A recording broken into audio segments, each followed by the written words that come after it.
Today I'll be talking about how I made these. I call them my spirit gonads because they could represent testicles or ovaries.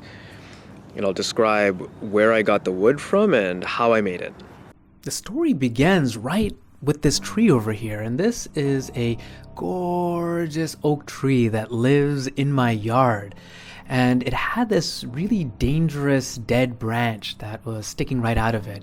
And so a good friend and fellow woodworker, Stephen K, came over and he cut it down. And I am, attracted to wood that is spalted, that has interesting, features to it. And I'm very, attracted to wood that has story to it and history to it. And this tree, this oak tree, I grew up with it. My childhood is woven into its rings. And so to determine whether this dead branch had any salvageable artistic wood in it, I tore off a piece. And you can see right there in the middle is this gorgeous red, which is very characteristic of oak. And the outside may be rotten, but the inside I could definitely make something out of it. And so I explored the sensual curves of this rotten dead branch. And I found this piece that I really liked a lot. And I don't know, it kind of reminded me of like an ancient volcano that had eroded away, and that central piece was all that remained of it, or a talon or a phallus or something.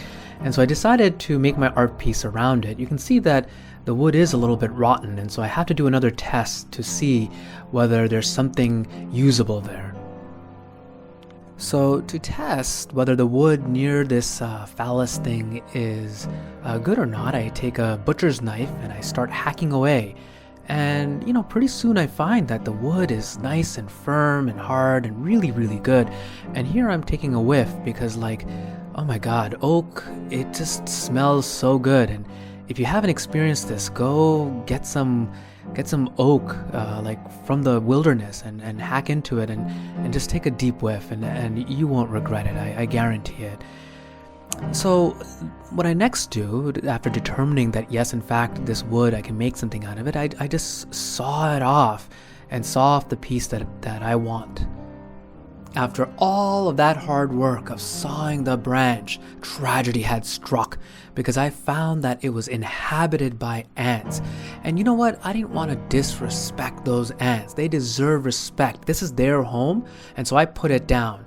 And if they ever evacuate that branch, then I'll go back and make some art out of it. But in my yard, I believe in respecting all the different creatures and keeping a biodiverse, rich environment where we can all adventure together. So instead what I did is I found another branch nearby, and I think this is from the same oak tree. I had not cut this had just naturally fallen by itself. And you can see it has endured much more deterioration and erosion than the first branch that I had shown you. But this is the actual piece that I'll be working on today to make the Spirit Gonads. Here I am at the first stage of just exploring what this wood has to offer, right? And, I should also say that in the beginning, I had no idea that one day these will become gorgeous spirit gonads, okay? A lot of my artwork in the very first stage of it, I have no idea what I'm going to create. And it's really the playground of my subconscious. This is like pre-language. Sometimes I just tear into the piece of wood, and just by the muscular feel of what I'm doing, I just go with the flow. Sometimes I find some feature and I want to uncover and undress that piece of it and look at what's inside. And then at some point in the journey, I transitioned into the second stage, which is where I began to, have like a narrative, a storyline that begins to form. And I'm like, well, what is this piece trying to say? What is the symbolism that I can add to it? What am I going through my life right now that I want to represent in story form through this object? The other thing I want to say here is that what I'm using is a butcher's knife, but you could also be using a hatchet. You could be using a small axe. No matter what you use at this stage of working on it, these are power moves. You take this hatchet and you just smash, and it has a very rhythmic, meditative feel to it. It's both power, but it's also you need refined control to be able to do it.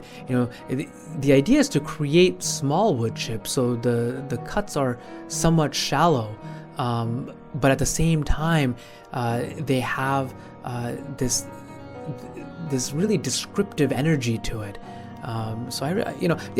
Before I forget too, I should also say that you can see here on my left hand, I'm not wearing any gloves, and I really advise, and I really should have done this, to wear a glove for safety purposes, because, I have to confess, once I did chop off a small piece of my thumb, just doing this right over here.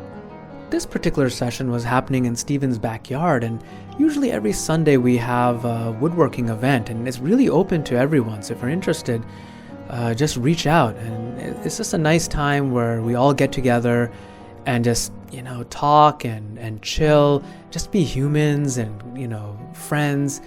And, some people do knitting, some people do beadworking. So it's really just all sorts of arts and crafts. And the key is just to have that feeling of community there.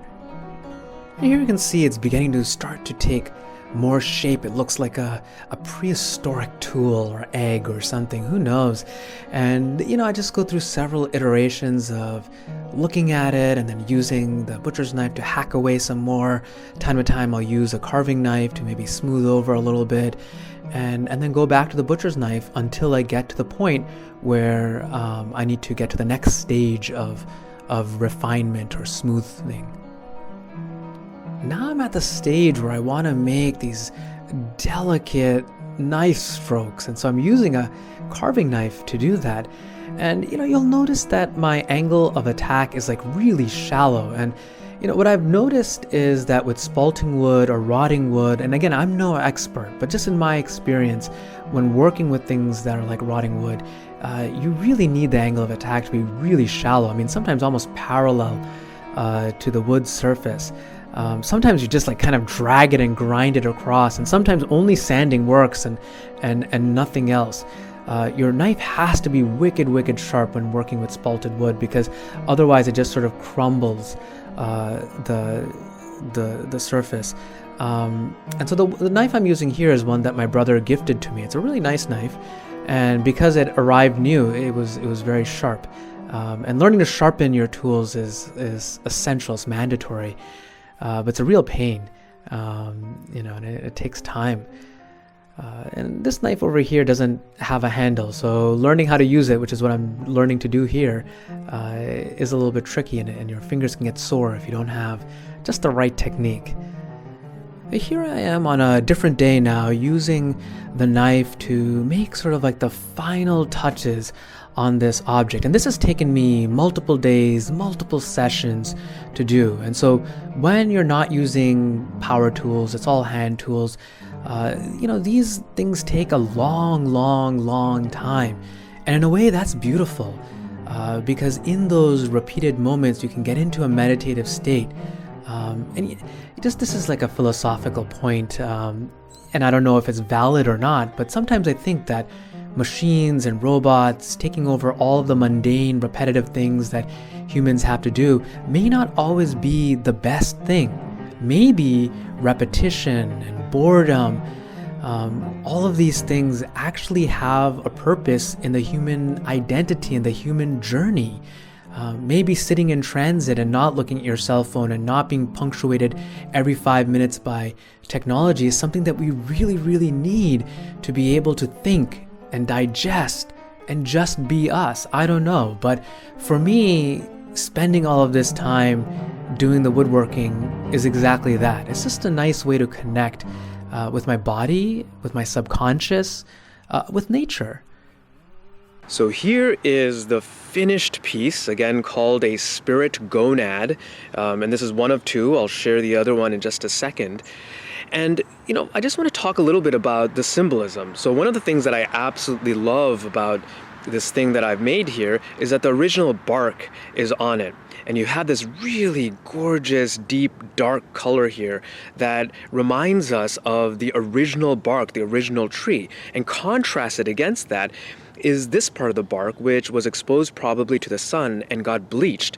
And so in a way, this represents a sort of Taoist idea of two diametric opposites contrasting against each other, kinetic versus potential energy and the cycles of energy, or it could be dark and light.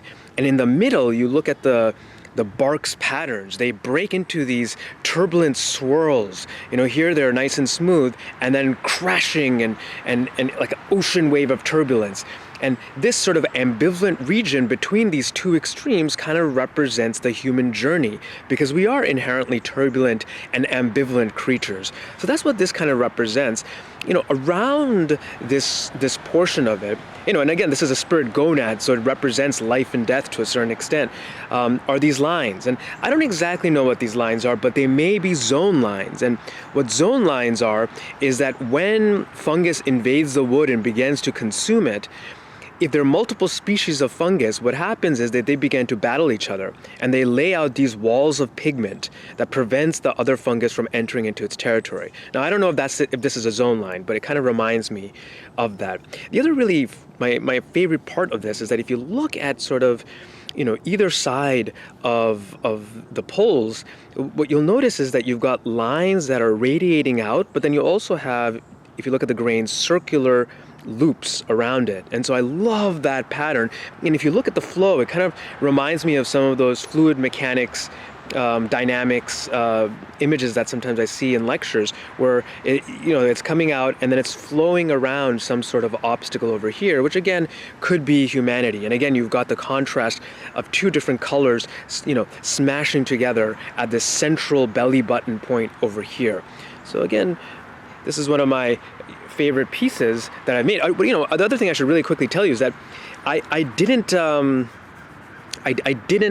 sand this at all. This is all done just by knife, no sanding whatsoever. Now, the second piece that I have is this one over here. This is from a sister piece of wood, and what's really, one of my favorite things about this piece is that look at the color. And I should also say that I didn't finish this with anything. I didn't put any oil on it, no shellac, nothing. This is naturally what it looks like.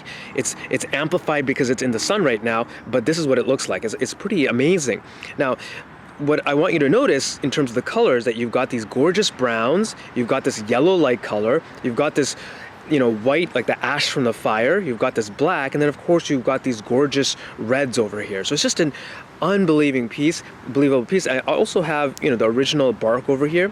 This part here reminds me of like a dragon's eye. It sort of has that vibe to it.